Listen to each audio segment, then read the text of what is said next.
Assalamualaikum warahmatullahi wabarakatuh. Alhamdulillah.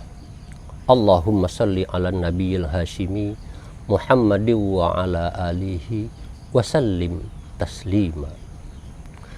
Kawan-kawan yang saya hormati, ada gejala yang beberapa tahun terakhir sangat baik kita temukan di Indonesia, yakni perhatian masyarakat, perhatian orang terhadap semangat untuk mempelajari agama Islam itu semakin meningkat. Karena ketertarikan terhadap Islam semakin meningkat, maka banyak kita temukan para selebritis, umpamanya para pejabat, menjadi mu'alaf, mempelajari Islam secara lebih sungguh-sungguh, secara lebih permukaan. Jumlah orang Indonesia pergi haji, pergi umroh menjadi semakin meningkat. Sekolah-sekolah agama, madrasah-madrasah, masjid-masjid semakin penuh. Penuh dikunjungi oleh orang untuk belajar agama Islam. Ini fenomena menarik dan bagus sekali. Bahkan fenomena ini sebetulnya berlangsung secara global. Di Amerika, di Australia, di Eropa, bahkan di Cina dan di Rusia juga mengalami hal yang sama. Nah, kawan-kawan, bila semangat mempelajari Islam itu tumbuh dengan kuat, tumbuh dengan sangat tinggi, maka pertanyaannya adalah, seharusnya kita belajar Islam itu kemana? Kalau pada zaman Rasulullah, belajar Islam itu mudah. Langsung saja kepada Nabi Muhammad Sallallahu Alaihi Wasallam. Itu adalah tangan pertama yang dipercayakan oleh Allah kepada manusia untuk menyampaikan ajaran agama Islam. Lah, ketika Rasulullah sudah tidak ada seperti kita pada zaman sekarang ini, bagaimana? Maka tumbuhlah ungkapan yang sebetulnya itu diambil dari pesan Rasulullah sendiri. Apabila saya tinggalkan nanti, atau ketika saya sudah tidak ada lagi, kata Rasulullah, aku wariskan kepadamu beberapa perkara. Salah satunya adalah Al-Quran.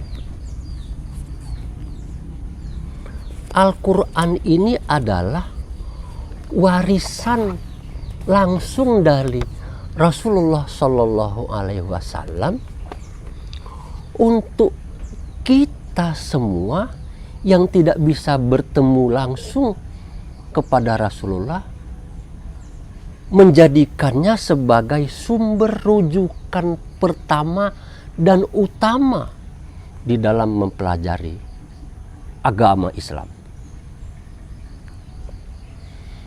Kawan-kawan sekalian, di Indonesia ada ungkapan, mari kembali kepada Al-Quran.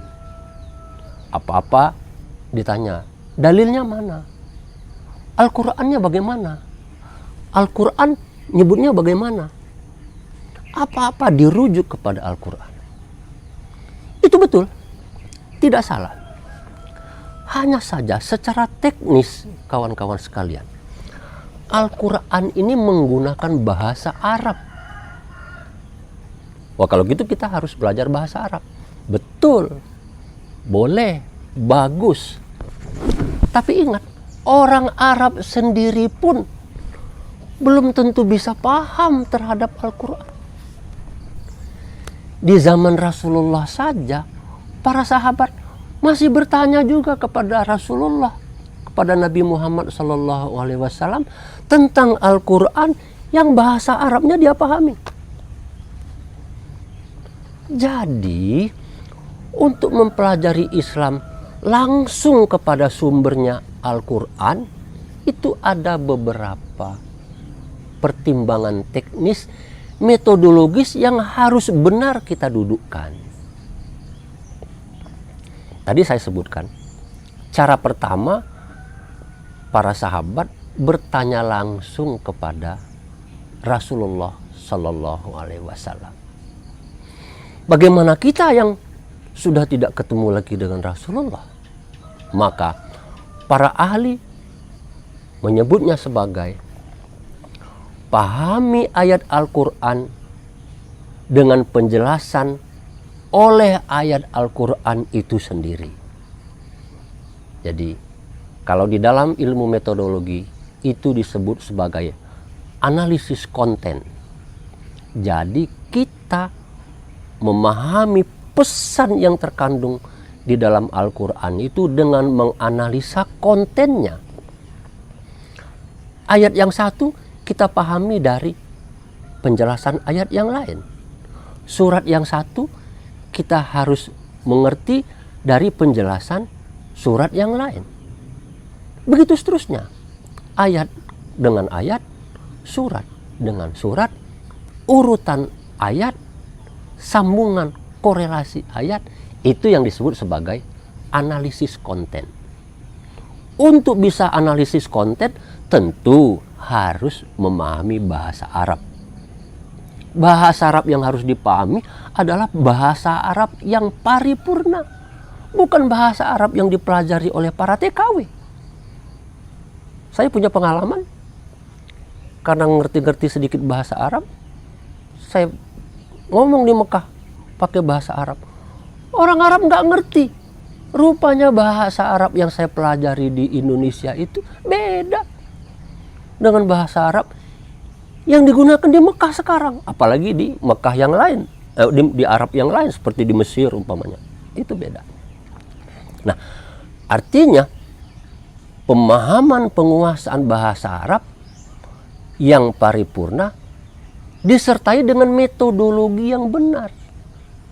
Kita sebutkan tadi tafsir ayat dengan ayat, analisis konten.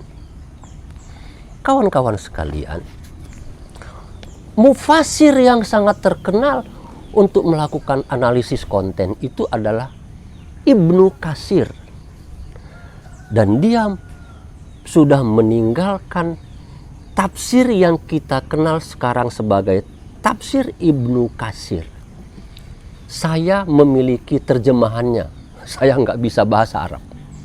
Ya. Saya memiliki terjemahannya, itu pun tidak lengkap, disebut sebagai ringkasan tafsir Ibnu Katsir, jilid 1. Artinya ada beberapa jilid. Yang seperti ini ada 4 jilid. Versi lain ada 7 jilid umpamanya. Tafsir Ibnu Katsir ini sangat fenomenal dan sangat penting di dalam mempelajari Al-Quran. Mengapa? Karena satu, Ibnu Katsir melakukan penafsiran terhadap Al-Quran dengan ayat dari ayat.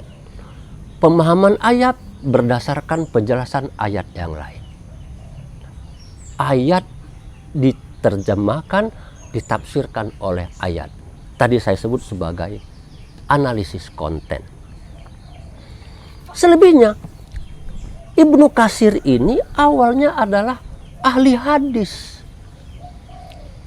Karena dia ahli hadis, dia sangat menguasai hadis. Penguasaan terhadap hadis Rasulullah SAW paripurna. Itu yang dimiliki oleh Ibnu Katsir. Sehingga ketika dia mulai tidak paham dari analisis konten, pemahaman satu ayat berdasarkan ayat yang lain, itu pun masih kurang paham dia. Maka dia menggunakan hadis. Tidak menggunakan pikiran dia.